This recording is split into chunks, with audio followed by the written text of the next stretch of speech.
What is up, ladybots and gentle droids? I am Dylan, the Techno-Giz guy, and today we're putting an HF antenna on my work truck. Alright, you guys know the old saying, boss makes a dollar, I make a dime, and that's why I operate on company time. I don't think anybody's ever said that. In my day job, I travel a lot. I'm on the road a lot, so it gives me a lot of kind of downtime. Because I'm an amateur radio operator, all of my vehicles that are personal to me have radios in them, and I've never actually ventured into the realm of putting HF in any of my vehicles. It's always just been VHF, UHF. I got approval from my boss to put an antenna on the truck as long as it does not cause any permanent damage. So I got a new truck at work, and for a little bit I had a mag mount in the bed, and it was just a 20-meter whip that I picked up, and it worked, kind of, but the problem was every time I was driving, the whip was so tall and heavy that it was like pulling the magnet up and my ground was losing. So my SWR would jump all around. Then I modified a Diamond K400 lip mount, and I stuck it to the like bed lip, and that actually worked pretty well. I did not use the 20-meter whip for that though. I used this. This is a Yaesu ATAS 100. This is an automatic tuning antenna. So basically, this guy has a giant like coil right here under this rubber grommet. And then normally up at the top here, there's a big stainless steel whip that I don't have, so that way I can move this around. I got this for free from an estate that we were doing in my radio group that I'm in. We were helping clean out, and this was in a pile of stuff. I asked if I could have it, and they said yeah. So the problem is these antennas are designed to only work with Yaesu radios. So if you have the right radio that supports it, you can hook right into this antenna with coax, and the radio will treat it like a tuner. In case that wasn't obvious from my other ham radio videos, don't use a whole lot of Yaesu. In fact, the only Yaesu radio I own is my 2-meter radio that is right behind me on my desk. It doesn't have a lot of the features that I like for portable, but it makes a great base radio. All of my radios, though, generally are either Chinese or ICOM for my HF stuff. I have a 705, and behind me I have a 7300. If you didn't see the video where I went to HRO and picked that up, check it out up here. So anyway, I got this, and then I was going to try to make a controller for it, because the radio guys, my Elmers, they were telling me that the way that these work is they just pass voltage to extend the coil and then a different voltage to retract it. So I started digging, and sure enough, I found a lot of people online who made controllers for these. And then I found a company on eBay that sells a pre-made controller that can work for ICOM or Kenwood radios. So basically it hooks to this via coax, coax goes to your radio, and then it gives you another plug for power and tuner, and it acts like a tuner to the radio. I got that all installed, and I was testing that with the lip mount. It worked great, but I still wasn't getting that good of a ground on this, and I also had some other issues because that lip mount, once this had the whip on it, it was flopping a lot. Those very thin steel bed rails are not very strong. The other issue is my work truck now has a cap on it. So when it was new, it had the exposed bed, but it now has a cap on it to keep the bed covered and my tools safe. So I now can't use a lip mount, but I would like to keep doing HF because the few contacts I made while going down the highway was really cool. That's where this comes in. This is a little bracket that I bought on Amazon. So now that I don't have the option of a bed rail to mount to, and honestly that option wasn't that good anyway, my brother found these. These are mounting brackets designed for antennas. Specifically, they're designed for Ford Mavericks, which is what my company truck is. So this was like 26 bucks on Amazon. It came with this little like shoe, so that way you could like if your antenna has like a coax feed, you can bring it up, and then this will act like a support. I don't need that, so I took it off. We're gonna thread this on, and we're gonna go up and install it in the truck, and then we're gonna go try making a contact somewhere. So without further ado, let's get out from the desk. Let's go outside, and let's get our hands a little dirty. So I'm standing here in my garage with all this knowledge. So we're gonna pop open top of the cap here, drop the tailgate. I'm gonna drop it slowly because it doesn't have a soft close, which I actually do have a soft close that I made my boss buy me to put on here. But I'm not putting that on in this video because that's not tech related. So what we are going to do is we are going to pull off the bed latch here, as well as this one little bolt. The bed latch is a T40, like a star T40 bit. I have no idea what size this nut is, so we're going to have to figure that out. I have my impact. And we're just going to pull that baby out. All right, so we got that out. Got my trusty socket set. I think it's a 10, and it's just covered in paint. It is, in fact, a 10 that is covered in paint. So you are going to need a T40 and a 10mm socket. Got my impact bit here. Make this nice and easy. Now we just pull that up. Now that those two bolts are out, I'm going to grab the bracket, and it's literally just going to go right where the holes are. Get the bed rail threaded in a little bit. Okay, and I lost the audio from my video because my mic died, so I'm going to be dubbing this. You want to start these threads with your hands, because if you just ugga-dugga them with your impact, you are very likely to cross-thread or just outright strip the threads, and that's not a good time for anybody. So take the time, start it with your hands, and don't ugga-dugga it, especially if you're a real mechanic and you're using a big impact that will absolutely shear these threads. Make sure the tailgate closes, and it does. Nice and magical. Again, I'm dubbing this, guys. I'm sorry I lost the audio and I couldn't refilm all this. Feels nice and stiff. It does have a little bit of play on it now that the antenna is mounted, but it's not that much, and I think we can weld it. Grab the antenna here. Unthread the little nut at the bottom. Most of these antennas like this will have a little nut. Run it through the hole, and I'm going to thread the nut on, and I'm going to try to keep the Allen key for this antenna facing me, so that way it's easy to adjust or take apart or service in the future. Okay, so here I'm just going to use a wrench and a socket to tighten this up real good. It's a 7/8 socket if your antenna is using an SO239 mount. All right, so I grabbed an Allen key here, and I'm just going to pull this whip out, untighten the screw, put the whip all the way in, and then we're just going to get it in, tighten the screw down. You don't have to really wrench it down, but you want to get it pretty tight. Remember, this stainless steel whip is going to take a lot of wind abuse.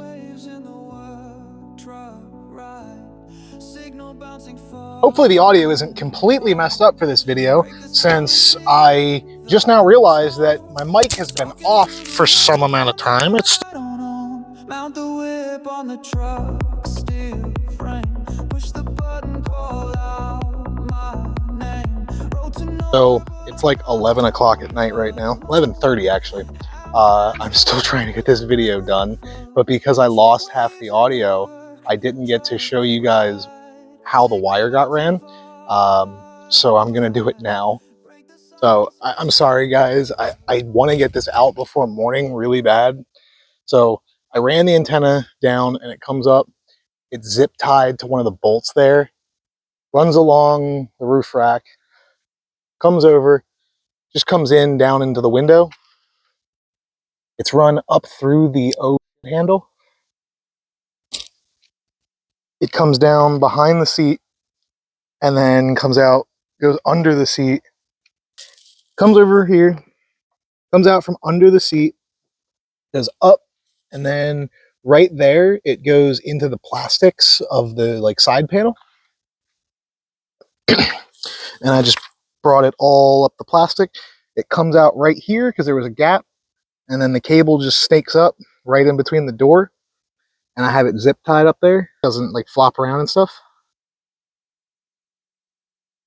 And then like there's the radio set up. So I'm going to show you now, because I realized that while I was trying to make a contact, I was just looking at myself, and that's kind of boring. But so yeah, the 705 just sits in there. And then we have the AX17 Pro. This is that tuner that I was talking about. I filmed a segment of this, but again, I lost the audio. So basically, All this is just a little Chinese tuner. This gentleman, I think that's his call sign, makes these. You can find these, I think they're mass produced at this point in China, but you can get these on eBay for like 120 bucks. I'll leave a link in the description, of course. You can hold both buttons to retract the antenna, but then it just acts like an antenna tuner. So, and then it's just plugged in here. I made this. I had this Y adapter laying around, so I threw this on. It's got a ferrite choke on it. This is just tape covering my splice here, and then it's literally just two power poles. One for the 705 and one for the tuner. I've got everything hooked up. We ran the wire, so I grabbed my microphone here. All right, microphone is plugged in. So right off the bat, I can't see anything on my waveform because the antenna is very out of tune, but I can hear somebody, so that's a good sign. I'm gonna put power down to 1 watt, and normally you want to try to find a frequency that nobody's using to tune up on. I don't know where anybody is because the antenna is so out of tune, I can't see the band or hear anything unless they're running a lot of power. So I'm going to set my power to 1 watt. Hopefully it doesn't cause a problem, but anyone who's worked radio before knows it just happens sometimes and you got to deal with it. So with that, I'm going to key up and we're going to watch the antenna tune. Okay, so you can see the antenna is slowly tuning. Oh, looks like it found a good tune. So we're tuned up. Let's see if I can make a contact. Kilowatt 3, Delta Zulu, Mexico. Everybody's 5 and 9, but it's hard to pick out the call sign. That means they're not 5 and 9. All right, instead of hunting, I'm just going to call CQ. CQ, CQ, CQ. This is Kilowatt 3, Delta Zulu, Mexico. Calling CQ, CQ, CQ. CQ, CQ, CQ. This is Kilowatt 3, Delta Zulu, Mexico. Calling CQ, CQ, CQ. CQ, CQ, CQ. Is this frequency in use? This is Kilowatt 3, Delta Zulu, Mexico. Calling CQ, CQ, CQ. CQ20, CQ20. This is K3 DZM mobile station. This is K3 DZM calling CQ, CQ, CQ. CQ20, CQ20. K3 DZM for a quick radio check. I don't want to rag chew, just want a quick radio check, please. CQ, CQ, CQ. CQ20, CQ20, CQQRP, CQQRP. This is K3 DZM calling CQ, CQ, CQ. Okay, so I moved a little bit. Instead of at my house, I'm now at the park. I don't know what difference this is going to make, but I'm really tired of calling CQ, but I can't finish the video until we get a contact. Especially when I hear them little pricks on 17 and 12 meters. I'm like, hey, y'all, you ain't supposed to contest here. We're not contesting like that. First of all, is a contest according to your site. Hello? Kilowatt 3, Delta Zulu, Mexico, mobile QRP. There we go. We got a QRP station. What was the call? Kilowatt 3, Delta Zulu, Mexico, mobile QRP for a quick radio check. Okay, I got the Kilowatt 3. What was that? It was Delta something. Go ahead.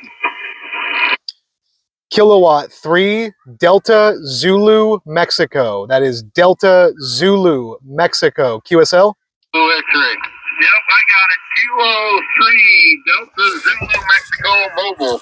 We got a copy on you. This is Whiskey 2 Alpha, Juliet Romeo. I'm just outside of Buffalo, New York, and I have you about a 5'7", 5'8". Go ahead.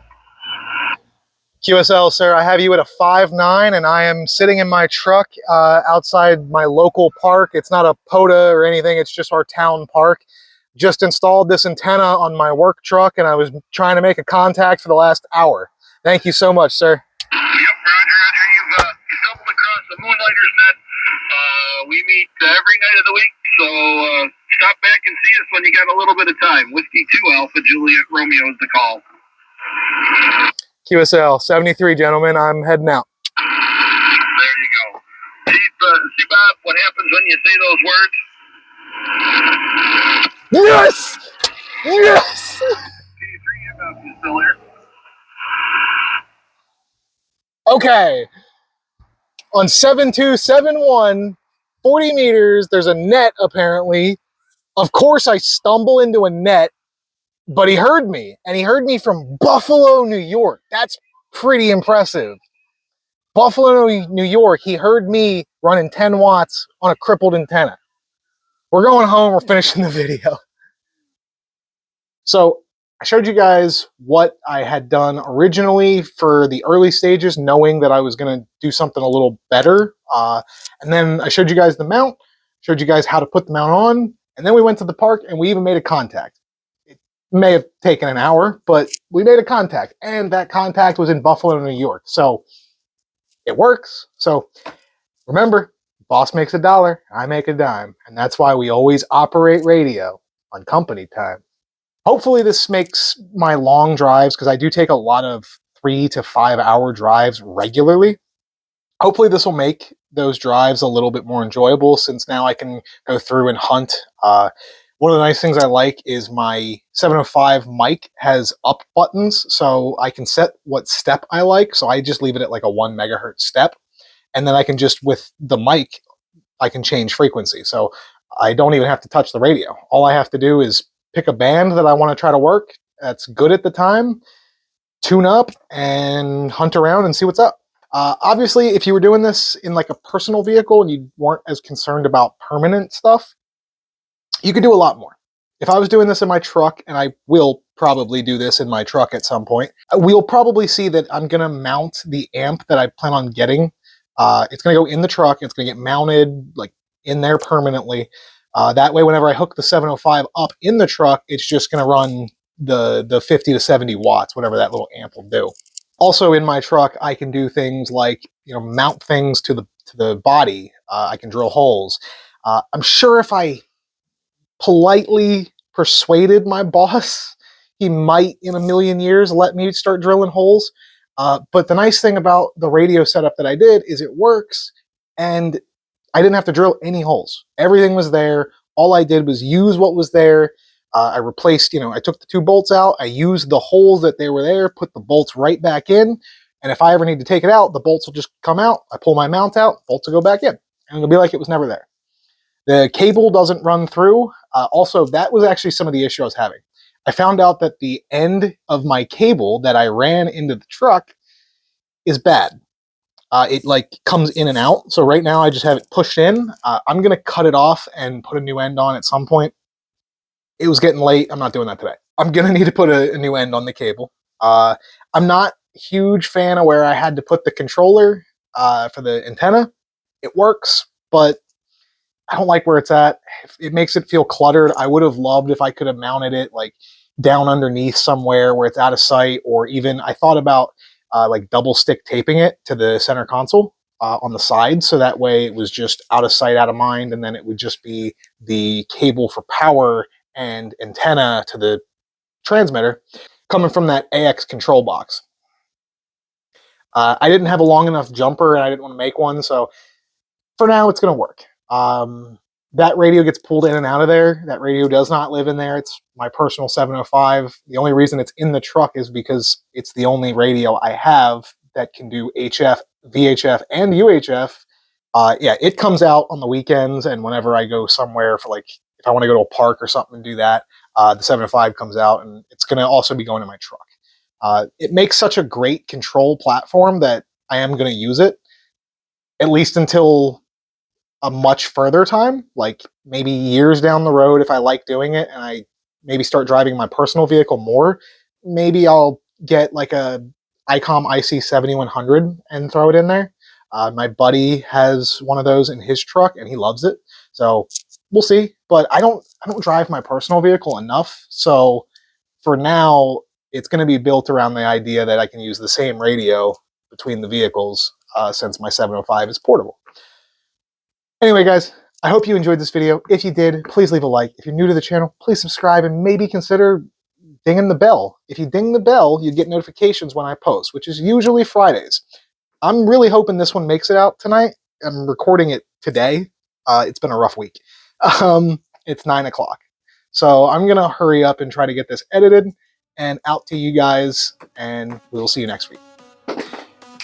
I am Dylan, the Techno Giz Guy, and I'll see you lovely people in the next video. But until that time, please remember, keep it peaceful.